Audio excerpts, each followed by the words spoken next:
अस्सलाम वालेकुम, नमस्कार। मैं समीर सैयद नज़र इंडिया न्यूज़ में आपका स्वागत करता हूं। इस वक्त एक बार फिर से हम यहां पर अयाज़ अहसन जो एनसीपी के फाउंडर लीडर हैं और सीनियर लीडर भी रह चुके हैं, हम उन्हीं से बात करते हैं। आज के जो मौजूदा हालात मुमरा के अंदर चल रहे हैं, बहुत सारी प्रॉब्लम्स हो रही हैं हॉस्पिटल वगैरह को लेकर के, तो इसी मुद्दे पे आज हम बात करते हैं जनाब अयाज़ अहसन साहब से।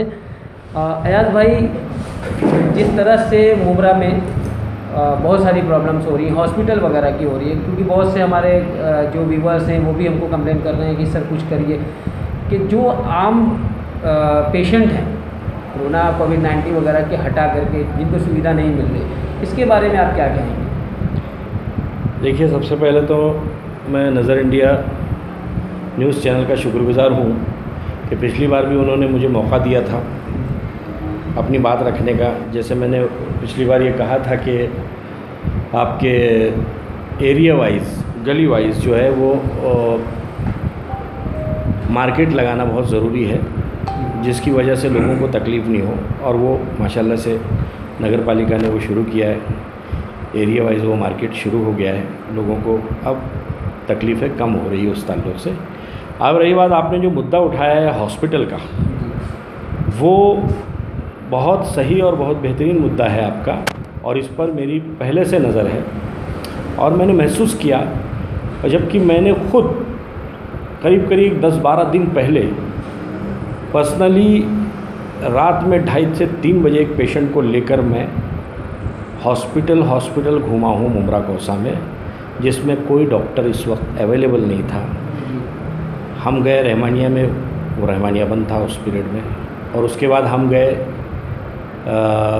प्राइम हॉस्पिटल, उसमें कोई डॉक्टर मौजूद नहीं था। उसके बाद हम लोग गए बिलाल हॉस्पिटल। मेरे पड़ोस में ही एक पेशेंट था जिसको रात में हार्ट अटैक आया 3-3:30 बजे रात को, और लॉकडाउन की वजह से मैंने उनको फ़ौरन वहाँ से एम्बुलेंस बुलवाया। एम्बुलेंस में लेकर हम लोग जब वहाँ उनको पहुँचे तो कोई हॉस्पिटल में डॉक्टर अवेलेबल नहीं, पेशेंट ऑफ हो गया था। कालसेकर में जब मैं पहुंचा हूँ तो सिर्फ कालसेकर में एक आरएमओ था, डॉक्टर्स भी नहीं थे। किसी तरीके से वो जब वहाँ पहुँचे तो उन्होंने कहा ये डेथ हो गया है। मतलब कहने का मतलब ये है कि इमरजेंसी में अगर इस लॉकडाउन में किसी पेशेंट को डॉक्टर की ज़रूरत हो तो मुमरा कोसा में इस पीरियड में कोई डॉक्टर अच्छा अवेलेबल नहीं है, कोई हॉस्पिटल में भी।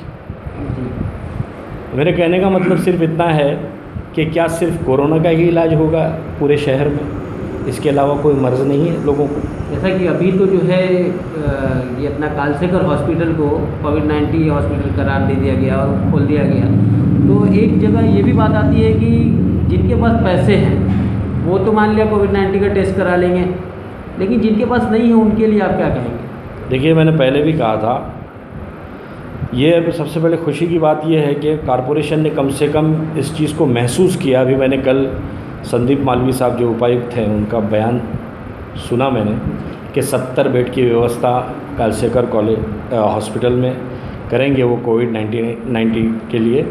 लेकिन इसके अलावा भी ये बहुत अच्छी सोच है कि मुमरा कोसा में कम से कम इमरजेंसी में कोविड-19 का कम से कम कोई इंतज़ाम तो किया इन्होंने कॉरपोरेशन ने, वरना यहाँ से हमको या तो सिविल हॉस्पिटल जाना था या तो शिवाजी हॉस्पिटल जाना था। ये एक अच्छा काम किया। लेकिन अभी मैंने हमारे आरोग्य मंत्री महाराष्ट्र सरकार के, उनका भी बयान आया है कि कोई हॉस्पिटल अगर कोई पेशेंट को नहीं ले रहा है या उसका उपचार नहीं कर रहा है तो उस पर कड़ी कार्रवाई होनी चाहिए। लेकिन जो अभी प्राइवेट हॉस्पिटलों में शिफ्टिंग की बात की गई है, तो वहाँ प्राइवेट हॉस्पिटल वाले तो पैसा लिए बिना कुछ करने वाले नहीं हैं। अरे साहब, मैं बात बता रहा हूँ, प्राइवेट हॉस्पिटल तो अपना दामन बचा ही रहे हैं। मुमरा कोसा के अंदर बाहर से आके डॉक्टर्स पैसे कमा रहे थे, बड़े बड़े हॉस्पिटल्स के अंदर बड़े बड़े चार्जेस लेकर यहाँ के लोगों को अच्छी फ़ीस वसूली गई। अब जब बुरा वक्त मुमरा कोसा का आया तो ये डॉक्टर्स कहाँ हैं? मेरा सवाल ये है कि आप क्यों नहीं आ रहे हो? मुमरा कोसा के सारे हॉस्पिटल्स का आप पता कीजिए, 1 या 2 फिजिशियन छोड़कर कोई हॉस्पिटल में कोई अच्छा डॉक्टर इस वक्त मौजूद नहीं है। तो ये मतलब ये तो सेल्फिशनेस है, डॉक्टरी पेशे के ख़िलाफ़ है ये बात। डॉक्टर्स को तो लोगों के लिए फ़ौरन अवेलेबल रहना चाहिए। अब बहाना यही चल रहा है, या तो क्वारंटाइन हो गए डॉक्टर्स, कुछ लोग ये कह रहे हैं या फिर बोल रहे हैं वो कोरोना के इलाज में व्यस्त हैं, मसरूफ़ हैं, दूसरा कोई इलाज नहीं कर सकते। यानी दूसरों को अगर किसी तरीके की न्यूरो सर्जन का प्रॉब्लम है तो वो भी नहीं है यहाँ अवेलेबल, हार्ट का कोई डॉक्टर यहाँ अवेलेबल नहीं है, तो बच्चों का कोई डॉक्टर अवेलेबल नहीं, तो इमरजेंसी में यहाँ की जनता मुमरा कौसा की जाए तो कहाँ जाए। एक सवाल ये भी आता है कि अगर किसी को हल्का सा जो है सर्दी बुखार भी होता है तो उसको सीधा कोविड-19 का टेस्ट लिख दे रहे हैं। वो तो अभी फैशन हो गया है कि अगर आप एक सर्दी और बुखार के लिए भी जाए तो वो आपको फ़ौरन बता दिया था कि आप कोरोना ये कोविड-19 का टेस्ट की वजह से कुछ लोगों को तो हार्ट अटैक भी हो जा रहा है। हुआ है। तो इसके ऊपर आप क्या मतलब आप क्या अभी मैं आपको बता रहा हूँ, ये ज़्यादातर जो केसेस जा रहे हैं बहुत लोगों के वो हार्ट पेशेंट्स के ही हैं, और वो कोविड-19 के बारे में कहा जा रहा है कि वो उसको भी उसी में गिनती में लिया जा रहा है कि वो कोविड-19 से गए। इस तरह से जो है लोग, अगर इतनी दहशत हो गई लोगों के दिल में कि कोरोना से अगर मैं मर गया तो मुझे मैयत भी ढंग की नसीब नहीं होगी, इसकी वजह से लोग डर रहे हैं। लोग अपने घर में अगर हल्का सा बीमार भी पड़ रहे हैं तो किसी को बता नहीं रहे। जी जी बिल्कुल, मैं आपकी बात से सहमत हूँ, और ये दहशत लोगों में है, अमूमन लोगों में, क्योंकि जो हार्ट पेशेंट है उनके लिए तो जाहिर बात है ये जहनी टेंशन जो है वो आगे जाके उनके लिए जानलेवा है। और लेकिन मैं ये कह रहा हूँ कि हॉस्पिटल्स में डॉक्टर्स क्यों नहीं अवेलेबल है, प्रशासन क्या कर रहा है। अब अगर कह रहे हैं कि लोग मुमरा कौसा के लोग म्यूनसिपलिटी पे भी जा रहे हैं अगर इलाज कराने के लिए, शिवाजी में जा रहे हैं या सिविल में जा रहे हैं, तो वो डॉक्टर्स अवेलेबल नहीं, कह रहे हैं कि हम कोरोना के पेशेंट्स के इसमें बिजी हैं, कोई ध्यान नहीं दे रहा है। अयाज भाई, एक सवाल और है कि जिस तरह से मुमरा में जो है कोरोना वायरस को लेकर के मुमरा को रेड जोन एरिया दे दिया गया है, जिसकी वजह से बहुत सी ऐसी जनता में बहुत से ऐसे लोग हैं जिनको बहुत सारी परेशानियां आ रही हैं। रमज़ान का महीना चल रहा है, लोग कहीं जा नहीं सकते, यहाँ तक कि अगर किसी के रिलेटिव्स मुमरा के बाहर कहीं जैसे मुंबई वगैरह में अटके हैं या वाशी वगैरह में अटके हैं तो वो नहीं जा सकते हैं क्योंकि उनको ई पास की ज़रूरत पड़ती है। इस बारे में भी हम अयाज भाई से जो है इनकी प्रतिक्रिया पता करेंगे कि ये सरकार से क्या मांग कर रहे हैं। अयाज भाई, जिस तरह से ई पास निकाला गया है महाराष्ट्र पुलिस की तरफ से जी, और उनकी बहुत बड़ी वेबसाइट चल रही है आजकल जो कि आप ई पास आप निकाल सकते हैं, लेकिन जहाँ देखा जाता है कि मुमरा इतना हॉट जोन और रेड जोन एरिया हो गया है कि जैसे ही एप्लीकेशन पे साइन इन करते हैं तो लिख करके आ जाता है कि Mumbra is a red zone area in corona virus, so your application is rejected. जी, इस बारे में आप क्या कहेंगे? देखिए, अगर ई पास की व्यवस्था है, सबसे पहले लोगों में अवेयरनेस ही नहीं किया गया है। जी, लोगों में इस चीज़ की अवेयरनेस पैदा करनी चाहिए कि हमें पासेस किस तरीके से लेना है और कहाँ से लेना है और इसके क्या क्या क्लॉज हैं उसके, ये तो लोगों में जानकारी भी नहीं है। दूसरी बात है, अगर जब आप पास की व्यवस्था कर रहे हैं तो वो सारे लोगों के लिए इक्वल होना चाहिए, चाहे रेड जोन हो, चाहे ग्रीन जोन हो, चाहे वो ऑरेंज जोन है। जब यहाँ से वहाँ शिफ्ट ही करना है तो उसका क्राइटेरिया जब आपने फिक्स ही किया हुआ है तो उसमें ये जोन का क्या मतलब आ गया उसमें। जब एक आदमी को यहाँ से वहाँ जाना है तो उसको आप उसकी सेफ्टी देखते हुए उसको वहाँ से यहाँ शिफ्ट किया जा सकता है। और ज़िला स्तर पर तो मैं समझता हूँ कि ज़िला स्तर पर अगर कोई इमरजेंसी है और कोई बेवजह कहीं पर फंसा है तो उसको शिफ्टिंग करने में प्रॉब्लम क्या है, उसको तो पुलिस और प्रशासन को खुद साथ देना चाहिए शिफ्टिंग करने के लिए।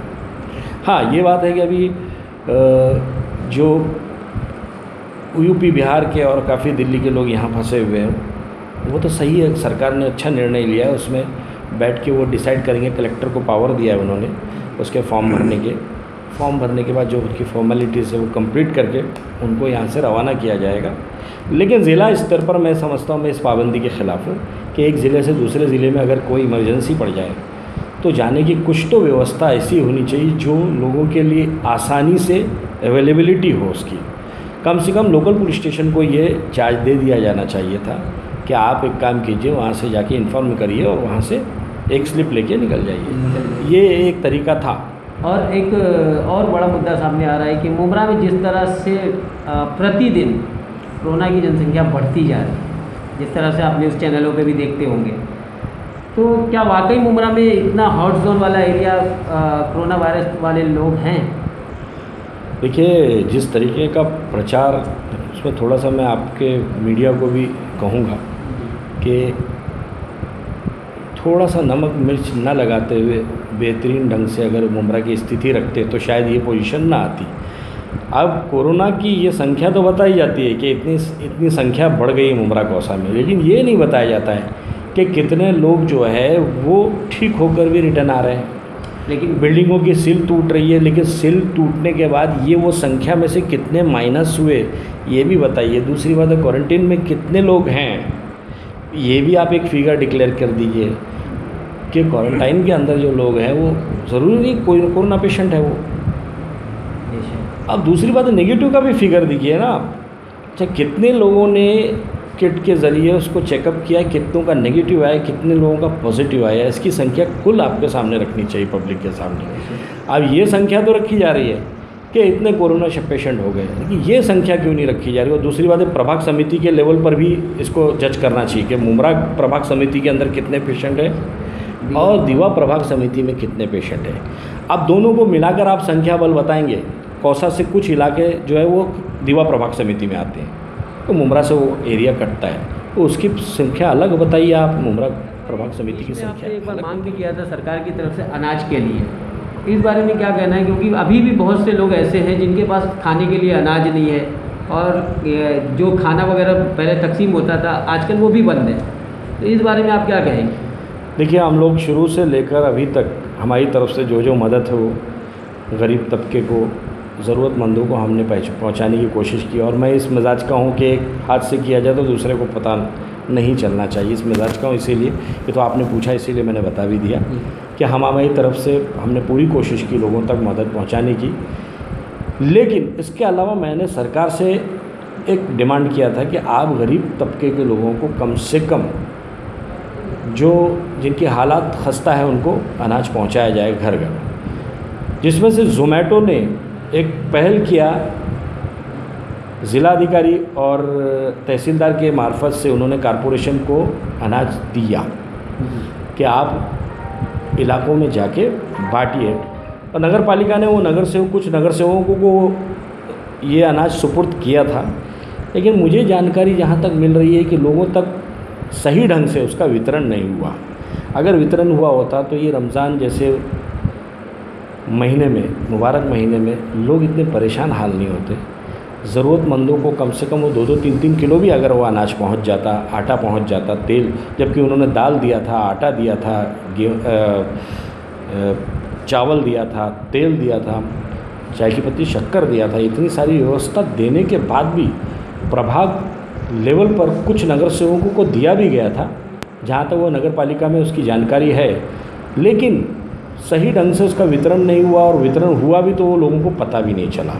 तो इसमें थोड़ी सी हमारे सरकारी डिपार्टमेंट की भी गलतियां हैं कि उन्होंने क्या करना चाहिए था। मैंने उनको कहा भी था कि आप एक काम कीजिए, एनजीओज़ हैं, संगठना हैं और कुछ पॉलिटिकल वर्कर्स को, अच्छे वर्कर्स को उनको उसको जिम्मेदारी देते वार्ड वाइज, और वो अच्छे ढंग से उस मोतबर लोगों को, गरीब लोगों को चीज़ें पहुंचाते हैं, जो कि नहीं पहुंची।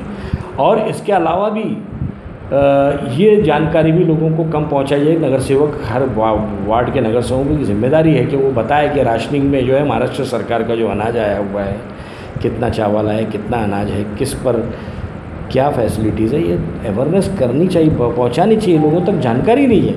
बहुत सारे गरीब लोगों को पता ही नहीं कि राशनिंग दुकान में हमारे लिए क्या क्या आया है। तो ये चीज़ों की कमी है, ये चीज़ें होनी चाहिए। खैर, आप जो कर रहे हैं मैं धन्यवाद दूंगा, शुक्रिया अदा करूंगा कि मुमरा कौसा के ऐसे बहुत सारे लोग हैं जो बेलौस दिल से लोगों की मदद कर रहे हैं, लोगों को खाना खिला रहे हैं। कई लोग जो है वो रास्ते पर सोए हुए गरीबों को उठाकर खाना खिलाते हैं। ये जज्बा है हमारे मुमरा कौसा के लोगों का कि वो लोगों की मदद के लिए फ़ौरन खड़े हो जाते हैं। लेकिन ये मदद की जिम्मेदारी सही मायने में ये पॉलिटिकल लोगों की थी, जो लोगों को जनता ने चुन के दिया था, जिन लोगों को ने घर घर जाकर वोट मांगे थे जनता से, उनको जिस तरीके से घर घर जाकर उन्होंने वोट मांगा था, उसी तरीके से घर घर जाके लोगों को अनाज देते, अपने वोटरों को समझाते, उनकी मदद करते, जो कि नहीं हुआ। ये दुर्भाग्य है। अयाज भाई जिन्होंने अपनी सारी बातें बेबाक तरीके से जो है हमारे चैनल के सामने रखी, और इनका यही कहना है कि जो भी हमारे भाई रिपोर्टर भाई हैं जो जनसंख्याएं बताते हैं कि मुमरा के बहुत से ऐसे चैनल हैं जो कोरोना के ऊपर जो है इस वक्त काम कर रहे हैं, लेकिन इनका ये कहना है कि जो भी जनसंख्या बताई जा रही है उसको माइनस करके बताया जाए, जैसे जो भी वापस आ जा रहे हैं उनको माइनस करके एक्चुअल जनसंख्या बताया जाए कि अगर 50 है उनमें से 10 नेगेटिव आए, 10 सही होकर के आए, तो आप 40 की जनसंख्या बताइए। कैमरामैन वाहिद के साथ समीर सैयद, नज़र इंडिया।